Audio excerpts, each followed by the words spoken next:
14,000 करोड़ का सबसे बड़ा बैंक घोटाला। एक भगौड़ा जो इंडिया से भागकर बना विदेशी नागरिक और अब उसी भगौड़े की गिरफ्तारी हुई बेल्जियम में।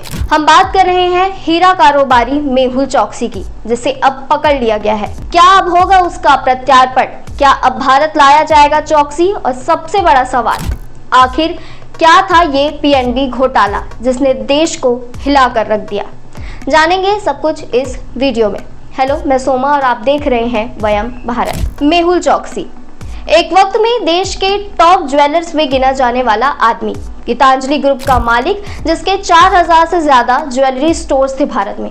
लेकिन असल में ये चकाचौंध सिर्फ एक नकाब था।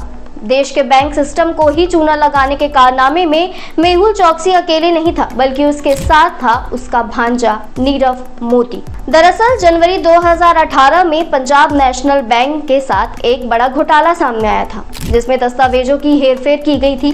पहले तो ये घोटाला 280 करोड़ रुपए का था, लेकिन धीरे धीरे जब जांच आगे बढ़ी तो 13,500 करोड़ रुपए का स्कैम सामने आया। इस मामले में 30 जनवरी 2018 को सीबीआई ने एफआईआर दर्ज की, जिसमें आरोपी हीरा कारोबार मेहुल चोकसी और उसका भांजा नीरव मोदी निकले। दोनों ने मिलकर पंजाब नेशनल बैंक की मुंबई स्थित ब्रेडी हाउस ब्रांच को 13,500 करोड़ रुपए का चूना लगाया था। अब जरा समझिए ये पीएनबी घोटाला आखिर कैसे हुआ। नीरव मोदी और मेहुल चोकसी पीएनबी से बिना सिक्योरिटी पेपर के करोड़ों का लोन लेते और उस पर इंटरेस्ट भी नहीं भरते। इसके लिए इन लोगों ने बैंक के कर्मचारियों को सेट कर रखा था, ताकि बिना सिक्योरिटी लोन आसानी से मिल जाए और बैंक रिकॉर्ड में भी ना रखे। आइए समझते हैं कैसे होता था पूरा खेल। दरअसल अगर किसी बिजनेसमैन को किसी दूसरे देश के एक्सपोर्टर से बड़े अमाउंट का सामान मंगाना है और उसके पास उतने पैसे नहीं हैं, तो वो बैंक से मदद मांगते हैं।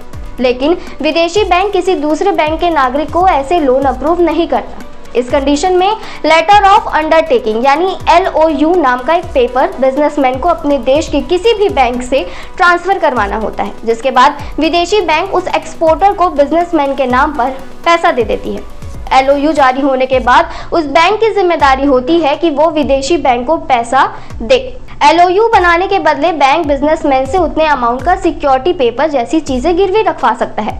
बस यहीं पर मेहुल चोकसी और नीरव मोदी खेल करते हैं। पीएनबी यानी पंजाब नेशनल बैंक के कुछ अधिकारियों से मिली भगत करके चोकसी और नीरव मोदी ने फर्जी लेटर ऑफ अंडरटेकिंग यानी LOU बनवाए।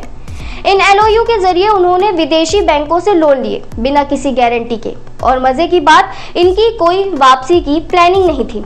सीबीआई और ईडी की चार्जशीट के मुताबिक ये घोटाला 13,850 करोड़ रुपए से ज्यादा का है। मतलब पूरे देश की जनता की गाड़ी कमाई का खुला लूट था ये पीएनबी घोटाला। ये घोटाला सामने आते ही पूरा बैंकिंग सिस्टम हिल गया, क्योंकि बैंक के साथ अब तक का सबसे बड़ा घोटाला था ये। इस घोटाले से पीएनबी की आर्थिक सेहत बिगड़ गई। इस घोटाले का खुलासा होने के बाद बैंक को लगातार 2 साल तक बड़ा नुकसान हुआ। बैंक को वित्तीय वर्ष 2018-2019 में 10,026.41 करोड़ रुपए का घाटा उठाना पड़ा था। हालांकि बाद में सरकार की मदद से इस बैंक को बचा लिया गया। मेहुल चोकसी और नीरव मोदी बैंक कर्मचारियों की मदद से लेटर ऑफ अंडरटेकिंग बनवा तो लेते थे, लेकिन सिक्योरिटी के नाम पर कुछ भी नहीं देते थे। वहीं कर्मचारी इस रिकॉर्ड को भी कहीं मेंटेन नहीं करते थे। ये सिलसिला साल 2011 से ही चलता रहा। जब नीरव मोदी ने देखा कि ये सिस्टम काम कर रहा है, तो इसके बाद उसने कई देशों में सेल कंपनियां बनाई और फिर उन कंपनियों के जरिए खराब क्वालिटी के हीरे की वैल्यू बढ़ाकर करोड़ों रुपया पीएनबी बैंक से विदेश ले जाने लगा। बाद में जब बैंक को घाटा दिखा और जांच शुरू हुई, तो फिर ये स्कैम सामने आया। अब जानते हैं कि इस साजिश में कौन कौन शामिल थे। विपुल चितालिया गीतांजलि ग्रुप का बैंकिंग हेड, दीपक कुलकर्णी फाइनेंस टीम से, और सबसे अहम गोकुलनाथ शेट्टी पीएनबी का डिप्टी जनरल मैनेजर, जिसने फर्जी गारंटियां जारी की।